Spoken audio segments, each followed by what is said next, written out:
What's up, guys, and welcome to my review for War for the Planet of the Apes, a highly anticipated final installment, or as we're led to believe, the final installment of this trilogy of Apes films, led by Andy Serkis playing Caesar. Yet again, this is directed by Matt Reeves, who also directed Dawn of the Planet of the Apes, which was one of my favorite films of that year, 2014, I believe it was. And then Rise of the Planet of the Apes, I thought that was a great film as well. So going into this, I had high expectations, and leaving the theater, I can tell you that this is definitely a solid film. Now, right off the bat, I want to say that I don't think I loved this movie as much as a lot of people did. Now, that's not saying that I didn't like it. I really liked this film. But, I don't think this is a perfect film.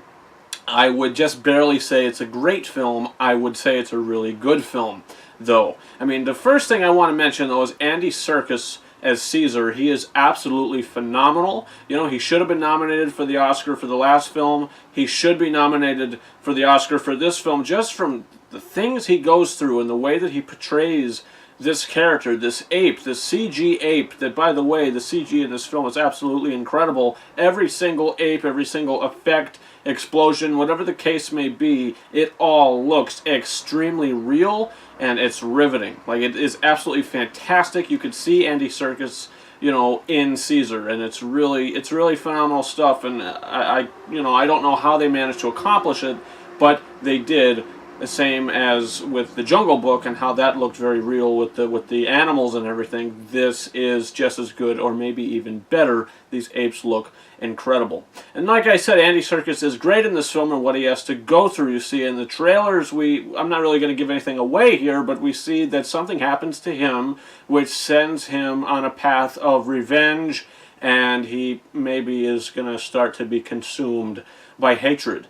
And it's a very solid character story for him. What Caesar goes through in this film and his emotional arc from this film and all three films as a whole, I thought was extremely powerful and incredible. I thought that, the character was so fleshed out, and he's such a three-dimensional character.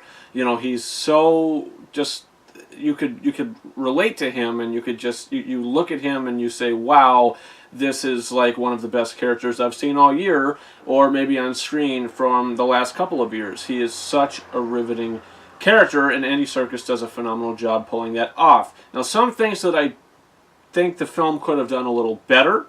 I think Woody Harrelson's character, he plays the Colonel in this film. He's the villain. Personally, for me, I feel like he was a very one-note villain.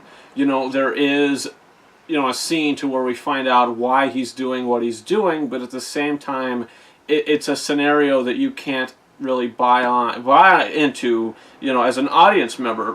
For instance, like from Spider-Man Homecoming, the villain in that movie, we were actually able to believe what he's going through, and he's just this regular guy that's trying to make, a living, so to speak. And in this film, the Colonel, the circumstances that they're put in, all these soldiers, there's not many left, so, they're doing what they need to do to survive.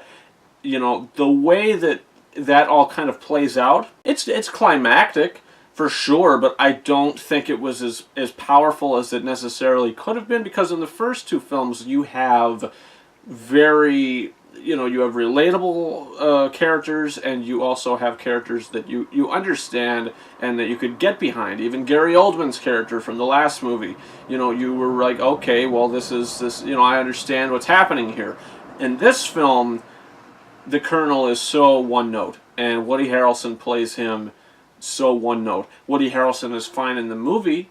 I just feel like the character could have been a little better, instead of just being always so, over the top and evil, and that's all he is in this movie, which was kind of disappointing to me for the villain's, point on this film. I thought that was a little disappointing to me, and also all the human characters as well, which, are all of the bad guys, the soldiers that are working for the Colonel. They're all one note as well. Every single bad guy in this film is one note. I do think this film was a little too long. I think it could have been shortened a little bit. It does, I wouldn't necessarily drag, but you could definitely tell that the film's pacing does slow down a significant bit, mainly in the middle of the film. There's a lot that happens that maybe could just be like, okay, let's just move on from this.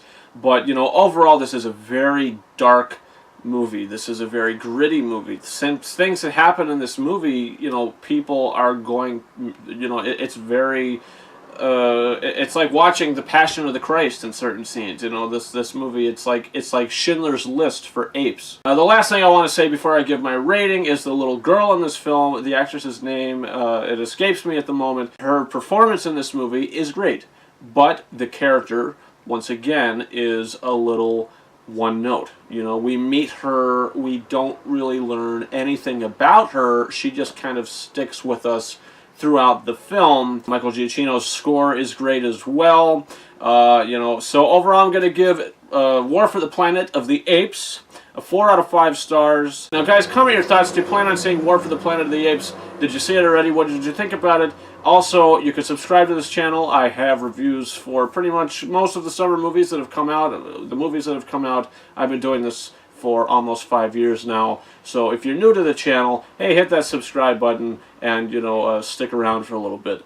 Guys, you can also follow me on Facebook and Twitter. The links to those are in the description of this video, and you can follow me on Snapchat at RyanKing72 and on Instagram at KingOrises131. Guys, that's about it. Thank you very much for watching my review for War for the Planet of the Apes. Over and out.